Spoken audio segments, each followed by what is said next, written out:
Greetings and salutations, everybody. Winters are coming. So today we're just going to go over some real simple basic stuff to kind of keep you guys a little more thought in mind of being a little more prepared for the seasons that are coming up. So stick with me, guys. We'll get straight into that and hope you enjoy the video.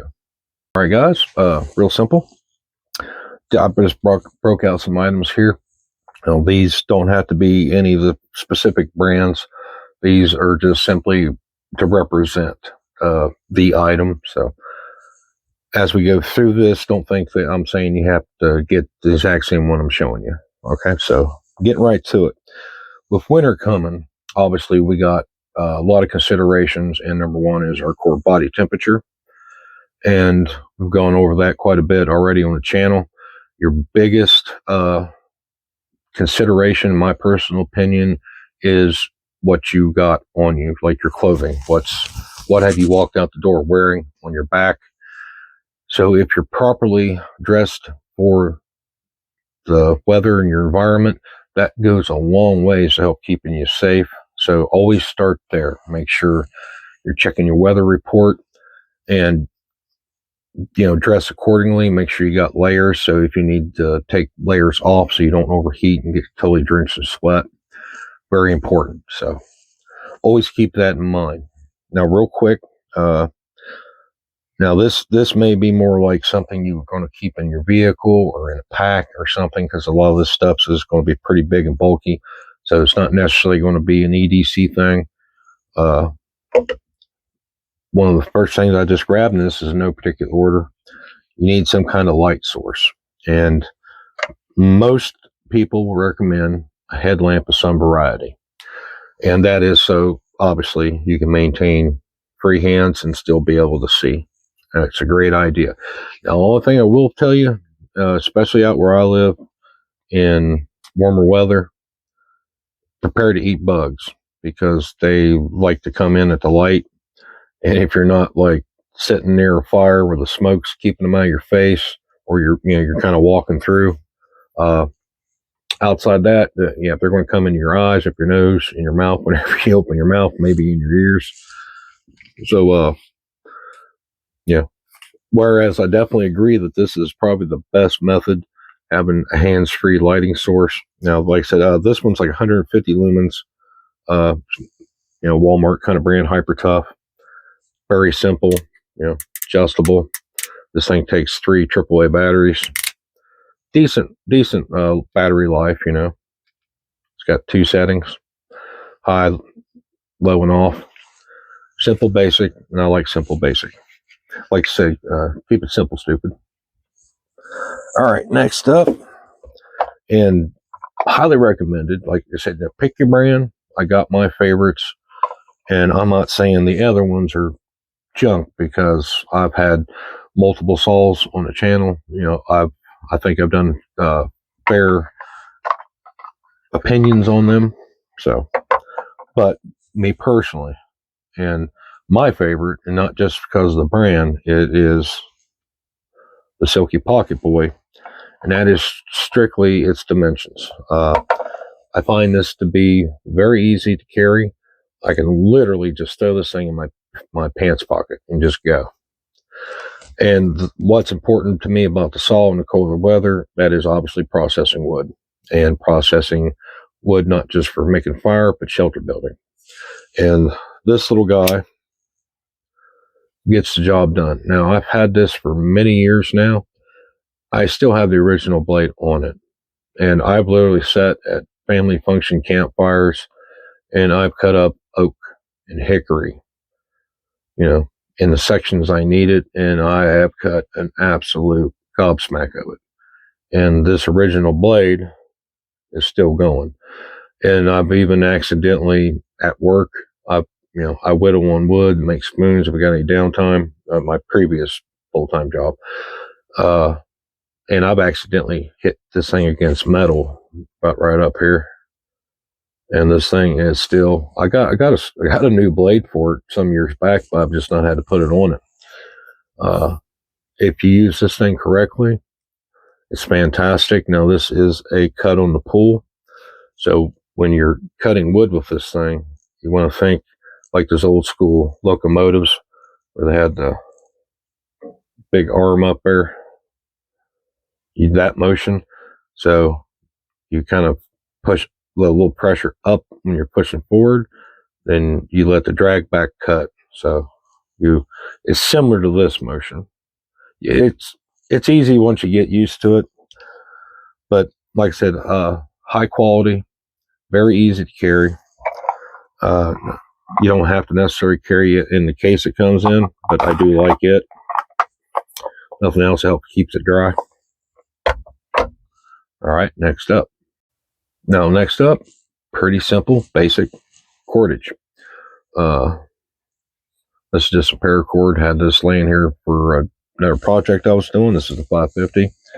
And of course, one that's becoming very popular, and I think the bushcraft community is starting to very well outpace paracord, bank line.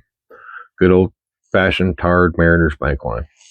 This stuff has been around for a very, very long time. It is incredibly useful. It's very tough, very element resistant. And the size bundle, like I'll give you a fine example. Now this here was before I cut some off of it. I do believe this might have been a 100-foot hank of 550 cord, and I made a slingshot out of that, and I've taken about 14 feet off of it. Still a huge, massive bundle. Well, just hold them side to side.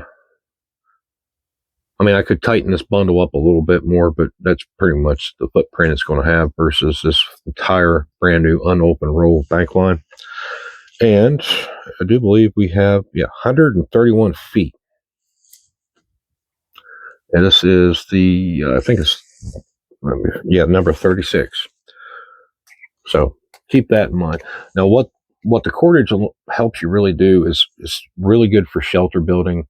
You can use it for all kinds of general stuff. Like, this is just, this is emergency kind of stuff. And sometimes just have an ability to tie something together. Especially this. I mean, the paracord, you can also obviously take the innards out and get smaller strands. If you're prepared and you have some type of larger needle, you can use this to sew up clothing. Maybe you need something for a towel or a couple towels, maybe sew them together, make a small blanket. List goes on and on and on. You can braid this through a bunch of really long dead grass, make a mattress out of it or a blanket out of that. There's all kinds of uses for this stuff. It's kind of like duct tape. You're limited to your imagination with your cordage. In worst case scenario, you don't got nothing else. Wouldn't necessarily recommend it. I'd recommend getting you a tourniquet. Also taking classes, learn how and when to use it. But, worst case scenario, if you have a bad bleed and you have to have something like a tourniquet, you don't got nothing else, you got to use this. It's better than bleeding to death. All right, now next up is something really simple, basic, and relatively affordable, and highly recommended. And that is simple warmers, whether hand warmers, body warmers, toe warmers. Now, I tend to like having my favorite pick usually is the toe warmers because of the adhesiveness. I know they make the body warmers with the adhesive too, but sometimes you need to cover a bigger area. So, but these are a bit smaller and I still get two in it. Now, what I recommend with these, bottoms, have some kind of winter jacket, some kind of coat. And if you got inside pockets, larger pockets, you can carry, a few of these on you. I would recommend carrying enough of these to last at least 2, maybe even 3 days if you can manage it.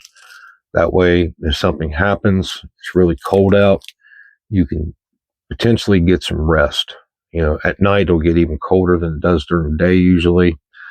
So if you're in a place you can't, for whatever reason, either you just can't do it, there's not the materials to make it, or you're in danger if you do make the fire, but you don't want to be out there freezing to death while you're trying to survive whatever situation you could be in.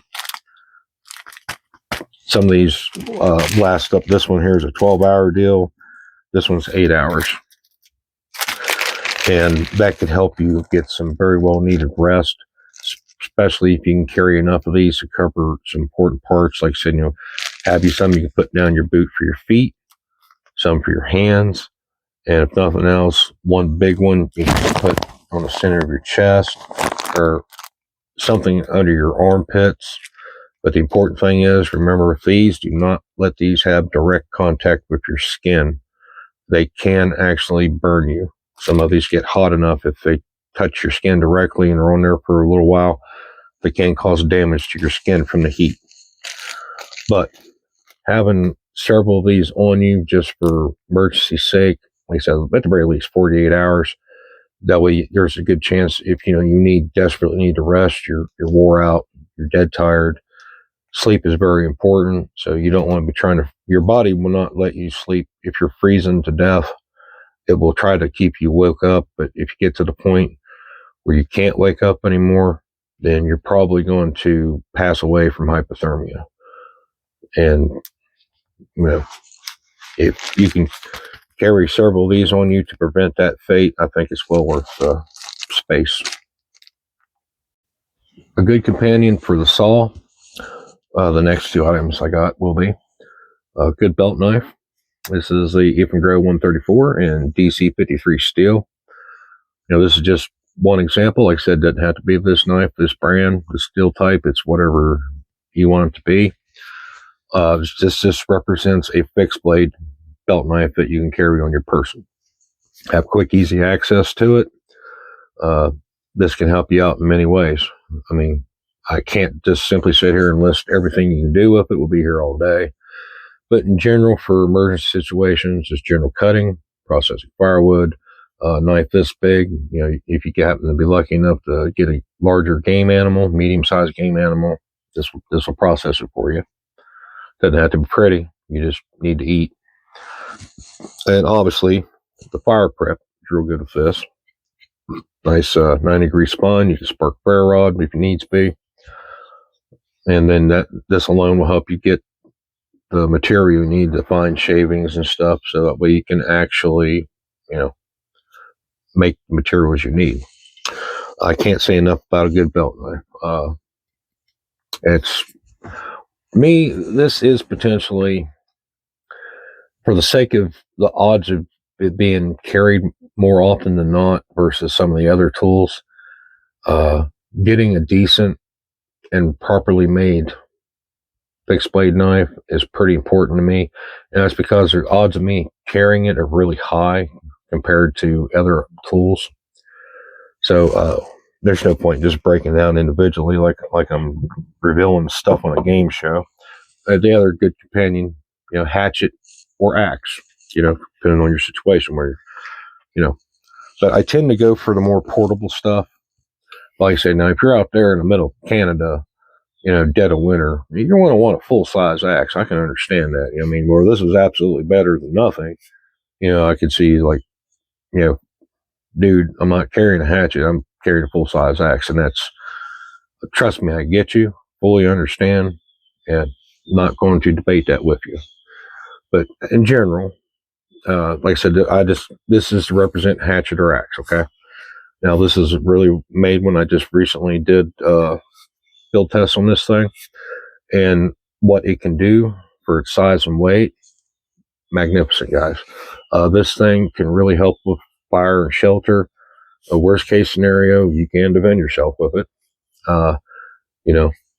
It's a very viable tool, and what it can do for you is really important. So with all that said, now we can get that back out of its case. Let me get this where I don't end up hurting myself, guys. We got a lot of sharp edges here. This trio right here is pretty serious duty, survival, bushcrafty, all that. The saw, the belt knife, and axe and or hatchet. With these three tools, you can do a lot. Now, whether you're healthy enough to, you got the skills to, those are all things that obviously make a big difference in it. But if you're physically capable, learn the skills if you don't have them, just the basics. You don't have to do nothing like real super fancy. I mean, you don't have to build a log cabin out there. Just build a good proper shelter, keep it dry, help hold in heat, know how to make a fire. You get those basics covered, you will be surprised how far that will take you. So let me get this safely put away. And in case you're wondering, I have gotten complacent with this little guy here specifically, and it has let me know what a mistake complacency can be with a little prune saw like this. When these things cut you open, it is a very ragged, nasty, messy cut. And I was just really glad that, I carry a few items on my EDC to help with that. I normally always got a Band-Aid inside the leather sheath of the little whetstone to carry in my shirt pocket. Or I've always got the 100% white cotton rag ran through a belt loop. I'm going to tell you that time I did that, I'm glad I had those items because it made me bleed. But that's the bad thing about complacency. It usually just takes one good time, and it reminds you real quick you need to keep your respect up for your cutting tools. But yeah, but above all else, if you can't go with this or the saw, at the very least, make sure you've got one of the best ones you can manage to find or afford. And like I said, I promise you guys, I'm not getting a single dime from Grow, and I have not been sent any tool from Grow. But I recommend their products for as budget, very well made, very reliable knives. So don't be afraid to look at their products if you're looking for something. I'm not going to have this hatchet or axe. Good chance I'm not going to have a saw. But at the very least, if you can get the belt knife, get you a good belt knife that you can use for bushcraft and survival tasks. At least get that to put in your kit, or if you're going to carry it in your vehicle, some place that where you're most likely going to be that you can have access to it. Make sure that it's there for you to get. Very important, guys. Now you're probably wondering, like, I've not shown like a multi-tool in this. Now I've always been preaching for a lot of stuff. If I'm not showing it, it's like, you understand, we're sitting here, we're looking at me, we're talking about my stuff, my technique, blah blah blah.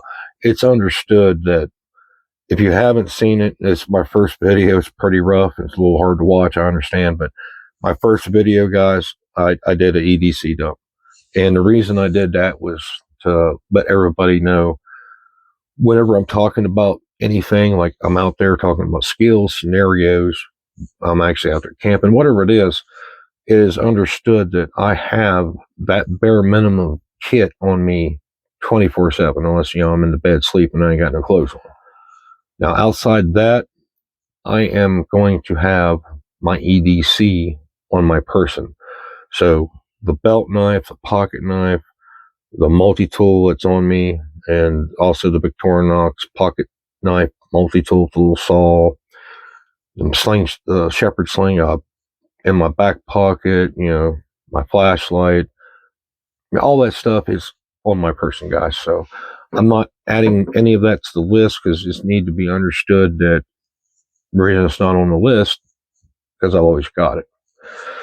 And we'll get to another thing that's always on my person in multiple. Now I've got lighter in this front shirt pocket here, and on my side, my trusty Zippo.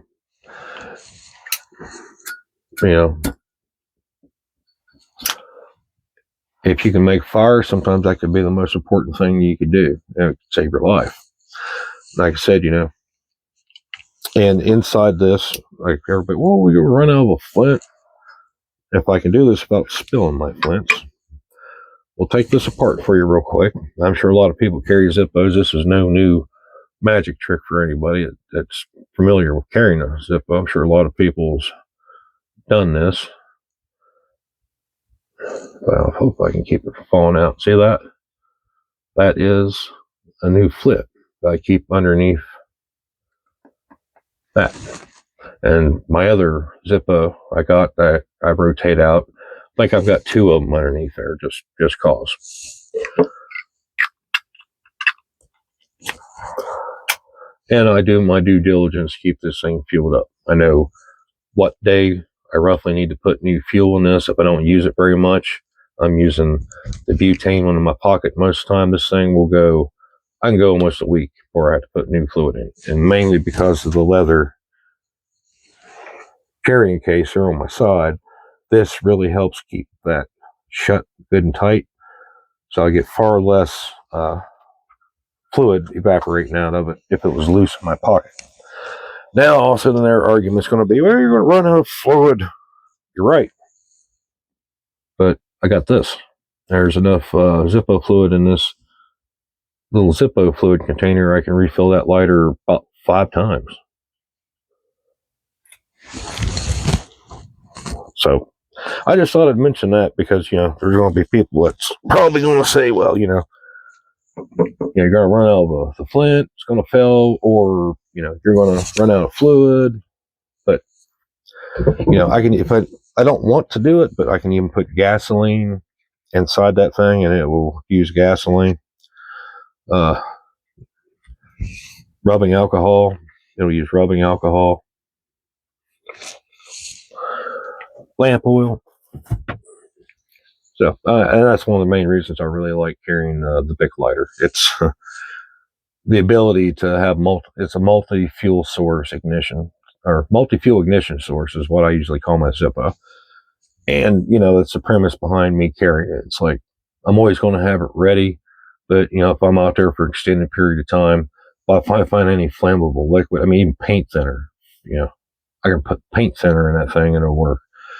It's not the best on the Zippo, but we're talking emergency situations. It's irrelevant to me at that point. If I need fire, let's do it. Well, guys, and that was, like I said, by no means is that a complete rundown. This is just thought experiments. It's like I'm presenting you with this scenario, and maybe I'm kind of challenging you too. It's like, okay, what's your winter emergency readiness? What do you got? Are you prepared? Have you been putting it off? It's like out here on that, we're having an abnormally warm winter. So this is, we're almost in the middle of November right now, and not too long ago we had an 82-degree day. Crazy. And right now we're getting into the low 60s. We are getting a lot colder at night, but we've had a full day and a half of rain. It's got down, I don't know the exact temperature right now, guys, but we got pretty cold. Right now it's cold, wet, miserable. It's one of the most dangerous weather types to be stuck out in. Just constant rain, very cold weather. We're not getting hardly any real good sunlight. The wind's been moderate, but if it was heavy wind on top of it, you have a very deadly weather condition. So, and I'll get back to what I mentioned earlier. Now, coming out of your house, even if you got at least have it in your vehicle where you're going to work, just in case you can't get to your vehicle if an emergency happens, if you have any kind of locker, some kind of place where you can store any kind of extra emergency clothing, highly recommend you do it. Raincoat, umbrella, warmer clothes, thick wool shirt, extra socks, extra underwear. If you can get 100% like wool, I know it can be quite pricey, whether it's alpaca, merino, whatever the case is. If at all possible, get it. If you do happen to have the luxury of a locker, don't be afraid to even put small pillow and a wool blanket in there, just in case you get stuck, you have to stay overnight. It's not like a big catastrophic emergency. And these things can take time to save the money up to get these preparations put in place. But I highly recommend you do it as best to your ability.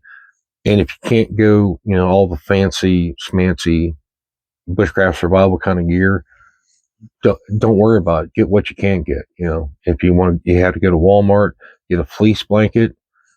Get a fleece blanket. Get some trash bags. Get some of those. Go to Ace Hardware or Lowe's. Get 3-4 mil contractor grade 55 gallon drum liners. if you don't want to pull up a big old tarp. There's all kinds of things you can do. Candles, you can use those. Carry a couple big lighters, at least carry one in your pocket. If you don't go anything more complicated than that, you got the candles for light, and it will make a little bit of heat, not much. Dangerous in very enclosed spaces and around highly flammable materials, obviously.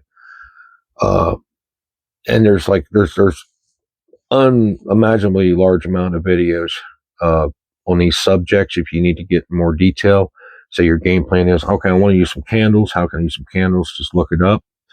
And then you can also compare that, watch multiple videos, and it won't take you long. The common sense stuff will definitely stick out. If someone's being unsafe, it'll really start to stick out. Use a lot of common sense, but do your research. Don't be afraid to look online at some proper websites. You can get a lot of technical data on anything.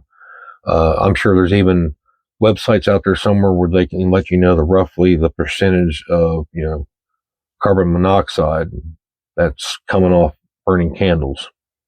And the proper uses. How to store them, how to use them. Keep them away from kids, keep them away from pets. Don't use them in a small enclosed space with no ventilation, around flammable materials. Et cetera, et cetera. Well, that's basic common sense, but to be fair, some people may not understand what a large amount of candles can actually put out carbon monoxide. And if you're in a fairly small room and you have it closed up because you're trying to trap all the heat, well, you're trapping that. Plus, you're breathing out your carbon dioxide. So you're compromising the quality of the air in a small enclosed space. So, and that can be done with propane heaters too. So, just for safety's sake, fire detectors, carbon monoxide detectors, install those in your rooms. They run on batteries. Just make sure you keep up on changing them batteries out, because those are really important to have, because they could do so much work to keep you safe. If you're cold, tired, hungry, thirsty, all those things combined, you're not thinking very well. And just if you went and used a bunch of propane and some candles and stuff, and you're dead tired, you're like, okay, it's warmed up here, I can go to sleep. And all of a sudden, you're starting to get sleep in about 30-40 minutes. And all of a sudden, your carbon monoxide detector starts screaming bloody murder. Okay, it's time to ventilate your room, or you could potentially, end yourself through that. All right, guys. Enough of refereeing for you. But thank you guys for watching. Like I said, this isn't the end all be all kind of thing. I'm just trying to get you guys, kind of prepped and ready for winter. So there'll be more videos on this, and definitely more in depth. We'll go over some stuff, as the season gets here. Right now, she's raining pretty good, and I got some stuff to take care of.